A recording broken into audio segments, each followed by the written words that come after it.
नमस्कार। आज की कहानी स्त्री पुरुष के समानता की है। छाया, टिफ़िन रेडी हुआ कि नहीं? कितना टाइम? मुझे देर हो रही है। मेरी घड़ी, रुमाल, वॉलेट कहाँ है? आनंद ज़ोर ज़ोर से चिल्ला रहा था। हेमा जी बड़ी बड़ी आंखें करके अपने बेटे यानी अनिल की तरफ देख रही थी।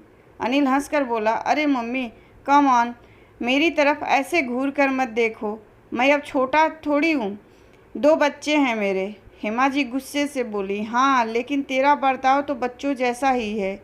आनंद फिर हंस दिया और बोला, मम्मी आप भी ना। हेमा जी काफ़ी लंबे समय से यह सब देख रही थीं। उनको लगने लगा था कि शायद उनसे अनिल का पालन पोषण करने में कोई कमी रह गई है। वह सोचते सोचते भूतकाल में गुम हो गई। घर मतलब जेल, घर की महिला की रत्ती भर भी कीमत नहीं। यह सब देखते देखते अनिल बड़ा हुआ, जैसे तैसे बड़ा हुआ। मैंने उसे क्या कुछ नहीं सिखाया। खुद के काम खुद ही करना चाहिए। कभी अकेला रहना पड़े तो कुछ साधारण सा खाना पकाना आना चाहिए। अपने से छोटे बड़े सबको मान देना चाहिए, खासकर महिलाओं को। फिर भी ये क्यों इस तरह से बर्ताव करता है? छाया को तो कभी भी कुछ भी बोल देता है। घर की लक्ष्मी है वह। मैं अब क्या करूं इसका? अपने ऐसे इन विचारों में वो खोई हुई थी कि तभी उनकी बचपन की सहेली चित्रा आई। चित्रा उनकी सिर्फ नाम की दोस्त नहीं थी, पक्की वाली दोस्त थी। हेमा का चेहरा देखकर ही चित्रा ने भांप लिया कि कुछ तो गड़बड़ है।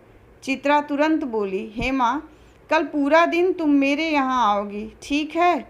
हमने काफ़ी समय से एक दूसरे से ठीक से बातें नहीं की हैं। छाया ने भी उनका पक्ष लेते हुए कहा, आंटी जी ले जाइए मम्मी जी को अपने साथ। बाबा को गए हुए 3 महीने हो गए हैं, लेकिन मम्मी जी घर से बाहर ही नहीं गई। मम्मी जी आप सचमुच थोड़ा बाहर हो आइए, आपको सच में अच्छा लगेगा। आंटी जी आज आप यहाँ रुकिए, हम बनाते हैं ना एक बढ़िया सा प्लान।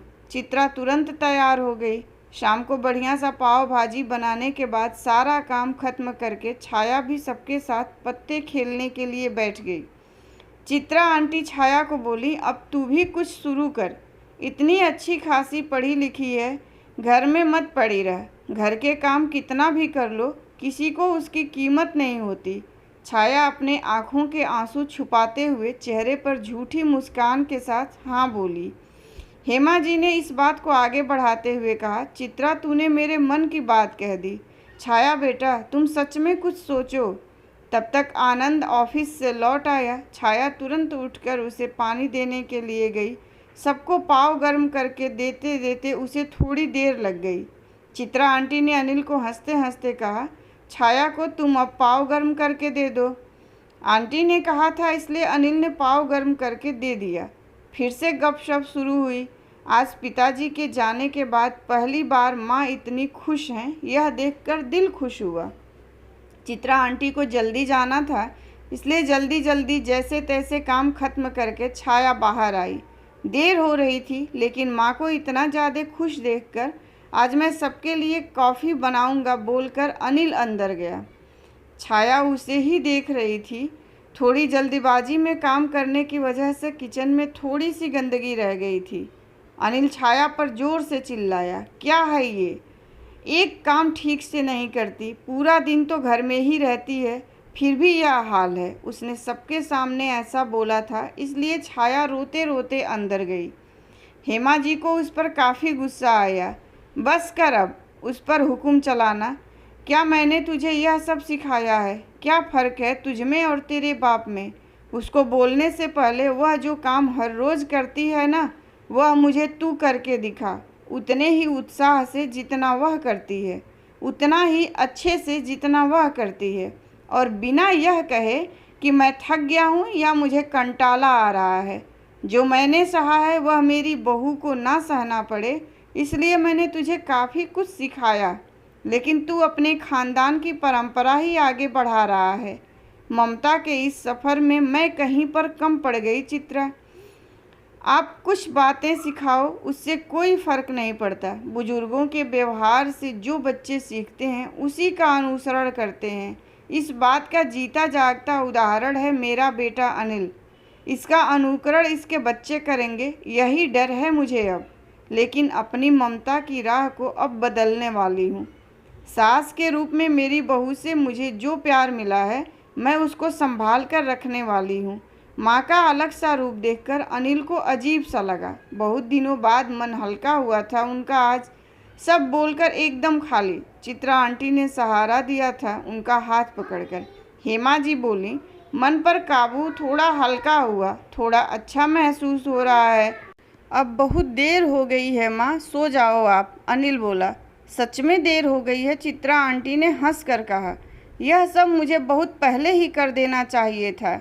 छाया बेटा जरा बाहर आना। हेमा जी की आवाज़ सुन छाया बाहर आई।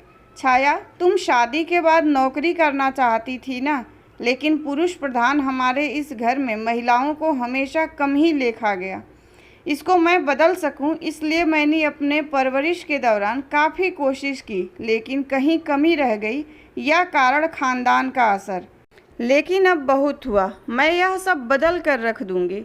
तुम नौकरी करो, तुम आगे पढ़कर पीएचडी करना चाहती थी ना, वह भी करो। मैं तुम्हारे साथ खड़ी हूँ। और रही बात घर के कामों की, तो जब तुम नौकरी करोगी तो सब अपने काम खुद करेंगे। छाया ने हेमा जी के पैर छुए और बोली, मम्मी जी अब आप सो जाइए। मैंने आपकी सारी बातें सुनी, लेकिन आप सो जाइए, नहीं तो आपकी तबीयत खराब हो जाएगी। अगले दिन का सवेरा एक नया प्रकाश लेकर आने वाला था। इसी विचार के साथ छाया को नींद आई। सुबह उठने में थोड़ी देर हो गई। काफ़ी कुछ बदलाव नज़र आ रहा था। रविवार था, फिर भी सुबह उठकर अनिल घर के काम कर रहा था। माँ से उसने वादा किया कि वह अब फिर कभी इस तरह से बर्ताव नहीं करेगा। उसने अपनी गलती मान ली थी। साल भर में ही पूरे घर की काया पलट हो गई थी। सभी लोग स्वयं शिस्त का पालन कर रहे थे। छाया ने अपनी अधूरी पढ़ाई पूरी करके घर के पास ही अपना ऑफिस खोल लिया था। हर व्यक्ति अपनी जवाबदारी निभा रहा था, इसलिए घर के हर छोटे मोटे कामों का महत्व सबको समझ में आया। अपना इस तरह का बदला हुआ घर देखकर हेमा जी को अलग ही सुकून मिला और इस बात की संतुष्टि भी कि ममता की राह में वह कहीं पर कम नहीं पड़ी। धन्यवाद। कहानी पसंद आई हो तो लाइक कीजिए, शेयर कीजिए और प्लीज़ मेरे चैनल को सब्सक्राइब कीजिए।